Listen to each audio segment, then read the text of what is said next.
जंगल में सभी प्रकार के पशु पक्षी आदि उपलब्ध होते हैं। कुछ शाकाहारी और कुछ मांसाहारी होते हैं। मांसाहारी जो होते हैं वे प्राय करके इसी तलाश में रहते हैं कि उन्हें योग्य राशन मिले। ऐसा ही जंगल का एक स्थान जहाँ से एक तरफ से दूसरी तरफ जंगल में जो बियावान है जाना था। थोड़ी सी जो चाल अपने बढ़ा करके उसी बीच में उसको देख करके दूसरे पशु ने, हिंस्र पशु, तो आज तो ये बहुत ही अच्छा हो गया, स्वयं ही वह हमारी ओर आ रहा है। और वह सिंह जो कि जानवर होते हुए भी तिर्यंचों का, वन का वह राजा माना जाता। अब वन का राजा माना जाता है तो वह डरने की बात ही नहीं। एकदम जा करके झपट करके उसके ऊपर वह बैठ गया। यह जब छलांग लेकर के आ ही रहा था उसी समय जो कल हमने उदाहरण दिया था, किसका? कछुआ। कल तो खरगोश के साथ था, यह आज वनराज के साथ है। वन में रह करके भी वनराज को पछाड़ना सीखना हो तो सीख सकते हो।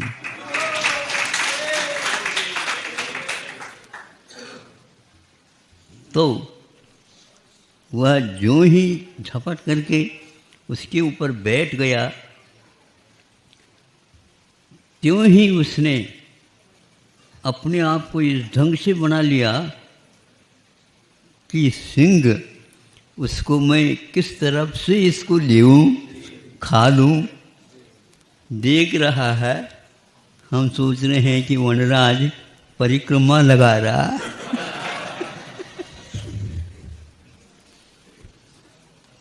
सब कुछ उसने किया, दांव पेच, वह हिला ही नहीं। उस सिंह ने अपने साथी को भी संकेत दिया होगा कुछ आवाज के साथ, वह भी आ गया और उसने भी उसमें हिस्सा लेकर के एक के दो हो गए, किंतु हिला नहीं पा रहे हैं दोनों मिलकर के। हमारे भगवान जो कछुए के भी चिन्ह हैं, मुनि सुव्रत नाथ भगवान,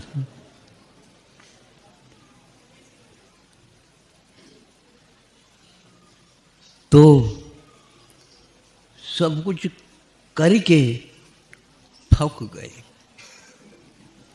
सब कुछ करके थक गए और थक गए का अर्थ यही है, हार गए। और शर्म का अनुभव, लज्जा का अनुभव वनराज हो करके और उस कछुए के सामने अनुभव कर रहा है।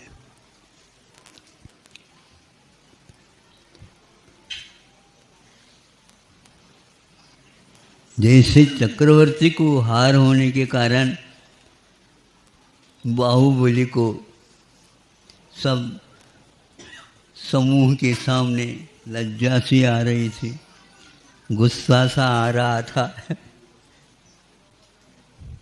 और मान के कारण टूटा जा रहा था और वो भी अपने ही भ्राता के सामने ये सब कुछ हो रहा है।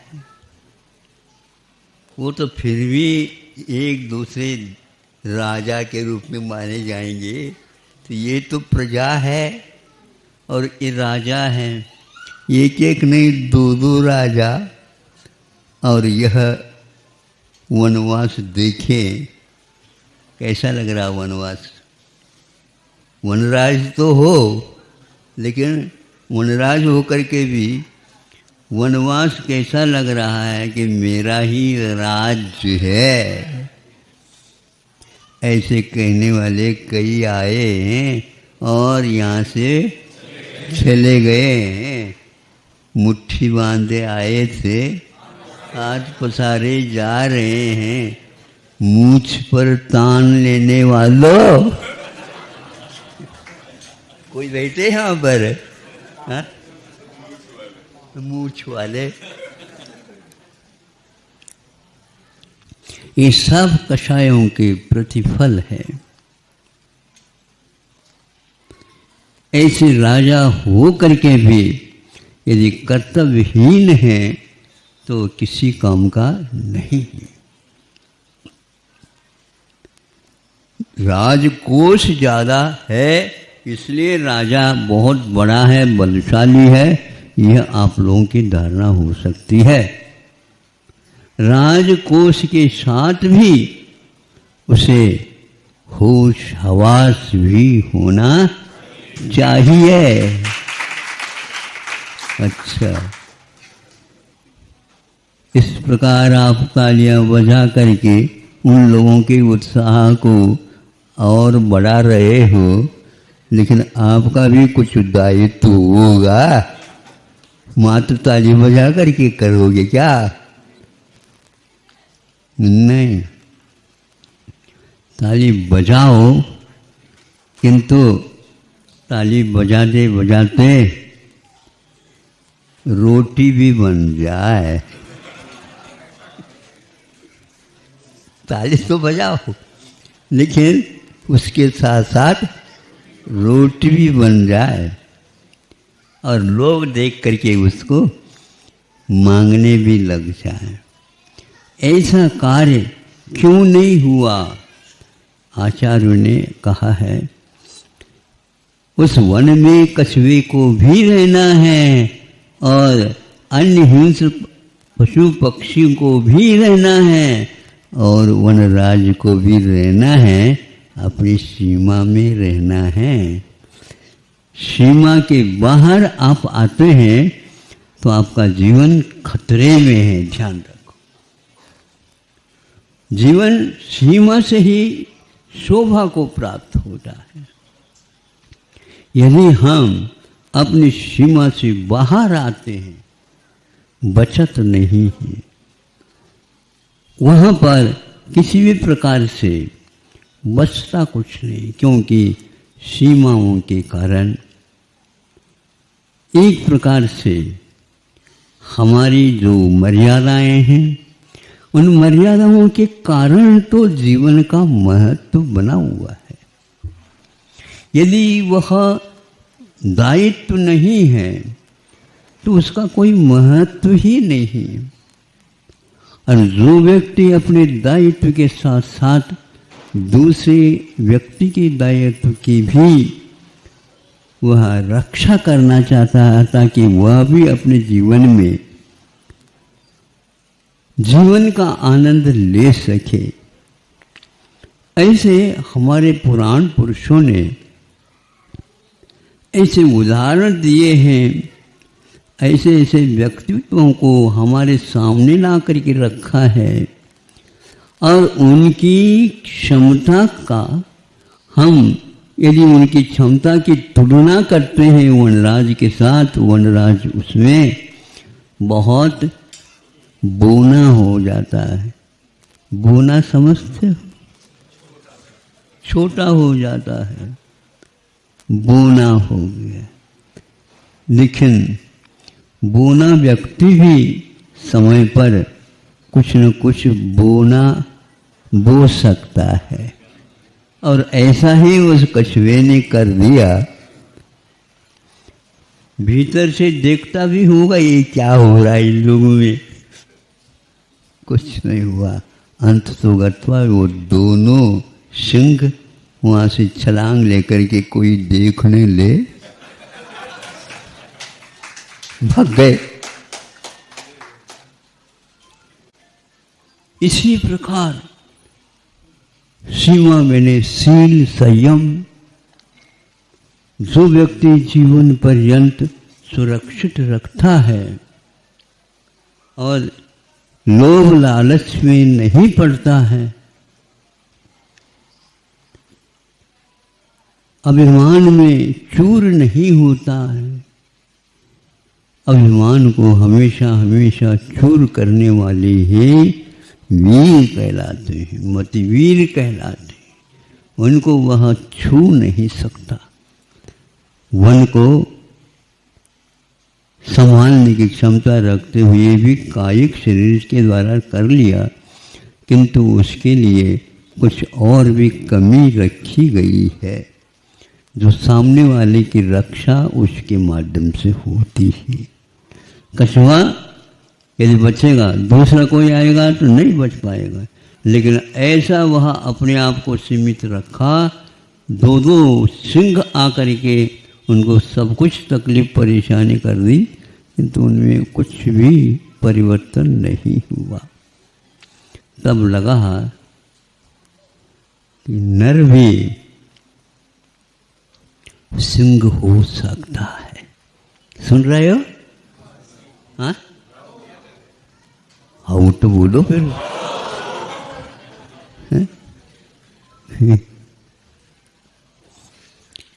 ऐसे लगता है कि आप लोग सब चुनाव की चपेट में हैं। हम हाओ कह दे कुछ गड़बड़ न हो जाए, सब लोग बजाएंगे फिर बाद में हम बजाएंगे। लेकिन नंबर जो जिनका बजाने का बाद में आया उसके लिए बाद में बुलाया जाएगा, फिर उस समय क्या करोगे बताओ। लेकिन उस कछुए ने किसी के लिए भी बुलवा नहीं भेजा और सबके सामने सड़क के ऊपर यूं ही दो चले गए सिंह, त्यों ही एक मोटर गाड़ी आ गई। अब तुम भी आओ, तुम तो विदेशी हैं, तुम्हारा हार निश्चित है। वह ऊपर आकर के खड़ा हो गया, उसकी भार को भी उस कछुए ने सहन कर लिया और हिला भी नहीं, डुला भी। अनुमान ही नहीं लगाया जा सकता है कि ऐसा भी संभव है। संभव इसी को बोलते हैं तो होने की संभावना रखता है। अवसर समय पर यह सब कुछ घटित हो जाते हैं। इन दोनों के माध्यम से हमने मतलब एक लेख पढ़ा था, उसी में ये दो शेर रखे गए और ये भी रखे गए। ये बहुत अच्छा है, हमारा 15 मिनट का काम हो जाएगा। 15 मिनट का ही काम नहीं कि आप इसको देख करके सोच सकते हैं कि हमारे पास कौन सी शक्ति विद्यमान है। शील संयम मर्यादाओं का पालन करने वाले के पास कितनी संपदा इकट्ठ हो जाती है, वह खाता खाता भी पूर्ण नहीं खा पाता और यहाँ से ऊपर जाएगा वहाँ पर भी और कुछ ही नहीं, पहले से ही सेवा चाकरी खड़ी है। वहाँ के बाद भी यहाँ पर पुनः आना है, बचा कुछ नहीं, बहुत है अभी अपार। और वह महा विभूतियाँ यहाँ पर मनुष्यों के बीच में रह करके इस प्रकार के अपने आत्मा के शक्ति वैभव को दूसरे के सामने दिखाते हुए अपने जीवन को व्यतीत करते हैं। ऐसे महापुरुषों को हम हमेशा हमेशा याद रखें और उनके माध्यम से हम प्रेरणा लें और उस प्रेरणा से उन्हीं जैसे बनने का हमें वह स्वप्न आ जाएगा, क्यों नहीं आएगा। हमारे पास भी एक क्षमता विद्यमान है। यह कछुए को याद है, नहीं तो बहुत जल्दी वह भग जाए, भगते ही उसको मार देंगे वो लोग। लेकिन वह ये इनको पहले भगा दो, फिर बाद में अपने को चलना ही है, हमें भगना नहीं। हमारे पास ये कवच है और इसका काम बहुत और हैं। ऐसे उदाहरण इसी कछुए को लेकर के हम और दे सकते हैं, लेकिन आज तो इतना ही पर्याप्त है।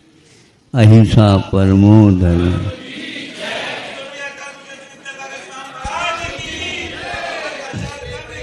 पूज्य